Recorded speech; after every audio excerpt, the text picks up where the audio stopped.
Hi hello. അപ്പോൾ നമുക്ക് ഫ്ലിപ്കാർട്ടിൽ ഓർഡർ ചെയ്ത ഒരു സ്റ്റാൻഡ് കാണാം. നമ്മളെ വീട്ടിൽ സൈഡിൽ നമ്മൾ സ്റ്റെപ്പിൻ്റെ രണ്ട് സൈഡിലായിട്ട് ചെടി വെച്ചിട്ടുണ്ടായിരുന്നു. അപ്പോൾ എന്നും അതിൻ്റെ ഉള്ളിൽ ഇങ്ങനെ നമ്മൾ വെള്ളം ഒഴിക്കുമ്പോഴൊക്കെ സ്റ്റെപ്പിൻ്റെ മുകളിലേക്കൊക്കെ ചളിയൊക്കെ ആവുമായിരുന്നു. അപ്പോൾ അതുകൊണ്ട് ഇങ്ങനെ കുറേ ആലോചിച്ചപ്പോൾ ഇങ്ങനെ ഫ്ലിപ്കാർട്ടിൽ ഈ പ്ലാൻ സ്റ്റാൻഡ് നിന്ന് കണ്ടപ്പം നമ്മൾ അതൊന്ന് ഓർഡർ ചെയ്ത് വാങ്ങിച്ചു. ഈ സ്റ്റെപ്പിൻ്റെ രണ്ട് സൈഡിലും നല്ല കറക്റ്റായിട്ട് കിട്ടുമെന്നൊന്നും അറിയില്ല. അപ്പോൾ ഏകദേശം ഒരു അളവ് നോക്കിയപ്പോൾ ഇതിൽ കണ്ടത് അങ്ങ് ഓർഡർ ചെയ്തു. നല്ല സാധനമാണോ എന്താണെന്നൊന്നും അറിയില്ലല്ലോ. അപ്പോൾ നമ്മൾ ഒരു 590 രൂപ 560 രൂപ അങ്ങനെ എന്തോ ഒന്നായത്. അപ്പോൾ നമ്മൾ എന്തായാലും ഓർഡർ ചെയ്ത് നോക്കിയിട്ട് കിട്ടിയാലല്ലേ അറിയുള്ളൂ ഇത് എങ്ങനെ ഉണ്ടെന്നുള്ളത്. അങ്ങനെ നമ്മൾ ഓർഡർ ചെയ്തു. അങ്ങനെ ഓർഡർ ചെയ്ത് ഒരു 1 വീക്ക് ആയപ്പോൾ സാധനം വന്നു കേട്ടോ.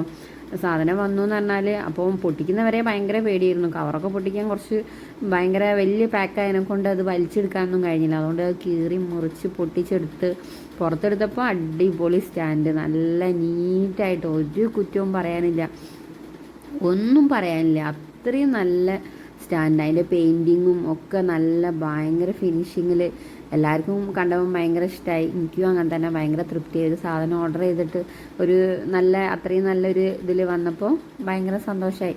അപ്പോൾ നമ്മൾ പിന്നെ വേഗം ആ ഒരു ഏരിയ ഒക്കെ ക്ലീൻ ആക്കിയിട്ട് നമ്മൾ സ്റ്റാൻഡ് അവിടെ വെക്കാൻ വേണ്ടിയിട്ട് ആ ഏരിയ ഒക്കെ ക്ലീൻ ആക്കി നമ്മൾ ആ സ്റ്റാൻഡ് അവിടെ വെച്ചിട്ട് ചെടിയൊക്കെ എടുത്ത് സ്റ്റാൻഡിൻ്റെ മുകളിലേക്ക് വെച്ച്. ചെടി എടുത്ത് വെക്കുമ്പോൾ തന്നെ എല്ലാവർക്കും കണ്ടാലറിയാം ആ സ്റ്റെപ്പിൻ്റെ മുകളിൽ നമുക്ക് എത്രത്തോളം ചളി നിൽക്കുന്നുണ്ട് എന്നുള്ളത്. അതൊന്നും ഒഴിവായി കിട്ടാൻ വേണ്ടിയിട്ടാണ് നമ്മൾ സ്റ്റാൻഡ് ഓർഡർ ചെയ്തത്. അങ്ങനെ ഞാൻ 2 സ്റ്റെപ്പിൻ്റെയും സൈഡൊക്കെ ക്ലീൻ ആക്കിയിട്ട് വെള്ളമൊക്കെ ഒഴിച്ച് കഴുകി അതിന് ശേഷം നമ്മൾ ആ സ്റ്റാൻഡ് ആ 2 സൈഡിലും വെച്ച് എന്താണെന്നറിയില്ല, ഇത്രയും കറക്റ്റായിട്ട് കിട്ടുമെന്ന് വിചാരിച്ചിട്ടേ ഇല്ല ഇത് ഓർഡർ ചെയ്യുമ്പോൾ കേട്ടോ. അളവ് ജസ്റ്റ് നോക്കിയിട്ടുണ്ടായിരുന്നു, പക്ഷേ ഇത്രയും കറക്റ്റാവുമെന്ന് വിചാരിച്ചില്ല. നമ്മളെ 2 സ്റ്റെപ്പിൻ്റെയും കറക്റ്റ് അളവിലാണ് സ്റ്റാൻഡ് വന്നത്. നമ്മൾ ചെടിയൊക്കെ സ്റ്റാൻഡിൻ്റെ മുകളിലേക്ക് എടുത്ത് വെച്ച് സ്റ്റെപ്പൊക്കെ നല്ലോണം വെള്ളം ഒഴിച്ചിട്ട് ബ്രഷ് കൊണ്ടിട്ട് കഴുകി വൃത്തിയാക്കി. ഇനിയും 2-3 സ്റ്റാൻഡിനും കൂടെ ഓർഡർ ചെയ്തിട്ടുണ്ട്, പക്ഷെ അത് എത്തിയിട്ടില്ല. ഇത് അത്യാവശ്യം നല്ല സ്റ്റാൻഡാണ്, അതുകൊണ്ട് ഇനിയിപ്പോൾ ഒരു ധൈര്യമായി, അത് വന്നാലും പ്രശ്നമില്ല എന്നുള്ള ആ ഒരു ഇതിലായി. പിന്നെ നമ്മൾ സ്റ്റെപ്പ് ക്ലീൻ ചെയ്തതിന് ശേഷം നമ്മൾ സാക്കിൻ്റെ കൂടിൻ്റെ അടുത്തേക്ക് പോയി. നല്ല മഴയായതുകൊണ്ട് സാക്കിനൊന്നും പുറത്തൊന്നും ഇറക്കിയിട്ടില്ല. അപ്പോൾ സാക്കിൻ്റെ കൂടിൻ്റെ അടുത്ത് പോയി സാക്കിനൊക്കെ പുറത്തിറക്കി.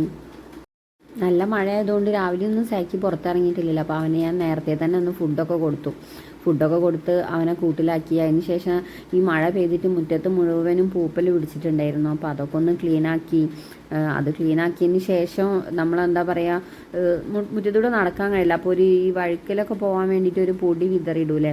അപ്പോൾ ഞാൻ മുറ്റമൊക്കെ ക്ലീനാക്കിയിട്ട് ആ പൊടിയൊക്കെ വിതറിയിട്ട് സാക്കിൻ്റെ ഫുഡിൻ്റെ പാത്രമൊക്കെ കഴുകി വെച്ച് അതിന് ശേഷം നമ്മൾ വെള്ളം എടുത്ത് കൈയും കാലൊക്കെ കഴുകി